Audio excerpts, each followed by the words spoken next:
Guys, I am just going to do a quick tutorial with you about number one, how to grade those discussion boards, and number two, the course completion probability dashboard. All right, we're going to be difficult, are we, today? All right, let's go in here. This is my class, my Fall 367 class. All right, here's your main page. I'm going to go into Grade Center. I'm going to go into Full Grade Center. It's going to load up.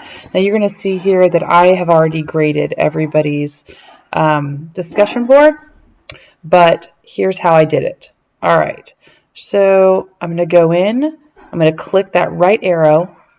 So if I were here, let's say they had the little bubble.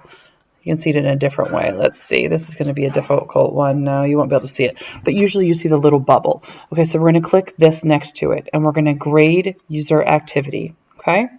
Now, when you come in here, you are going to see their replies. So reply, reply, and then this is his video. Now, you've already watched the videos, so when you went through them, you would have noted if one was, 10 seconds long or didn't include some of the things you needed to. If not, you can always rewatch it.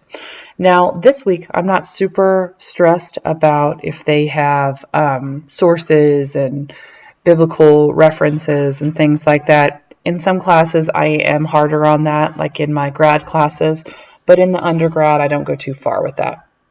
So for this week, what I'm going to do is I review this, then I go over here to this little button right here.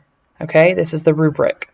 All right, so all I'm going to do is I'm going to click here. Now I have the choice between, because this one is reasonable, I'm going to give him full points, same thing, same thing, same thing, same thing, all these things.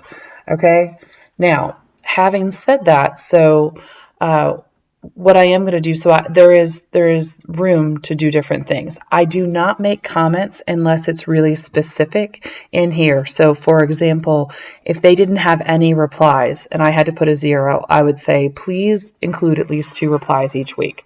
But many people in our program do not put any comments within the rubric. If you do, just make sure you save it at the bottom.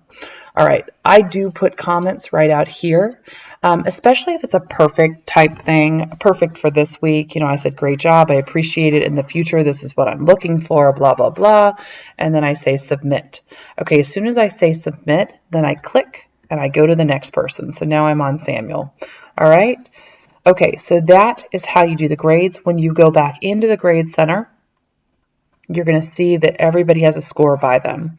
All right, so if you get a late one or anything like that, you're going to see that bubble, that timer bubble pop up again. All right, in your email this morning, actually, let's not even do that. In your email this morning, you got an email that said something about course completion probability dashboard. Okay, so when you click that link, it's going to take you to this. This is going to tell me how my people are doing. What do they have a high probability of passing this class, or do they have a low? So you can see high, very high. Everybody's pretty much ranging in there. Sometimes you have people on this row that have a red or a yellow, and that would be low probability, or whatever the word is for medium. And sometimes that is based on the fact that they've taken the class before, or they've failed other classes, or they have a low GPA, all kinds of things. So just really use this. So let's say I've already clicked this to make it easy. Let's say I want to send Jolie Berger something because I see something concerning in here, or I know she's done a really good job. All right, pretend I clicked on her. Now, this is going to come from me. This is already set up, and this will be saved in the system. So if you ever needed documentation about encouraging a student, it tells you some things you could say here. Inactivity, missing assignments, or a low grade, you can use this.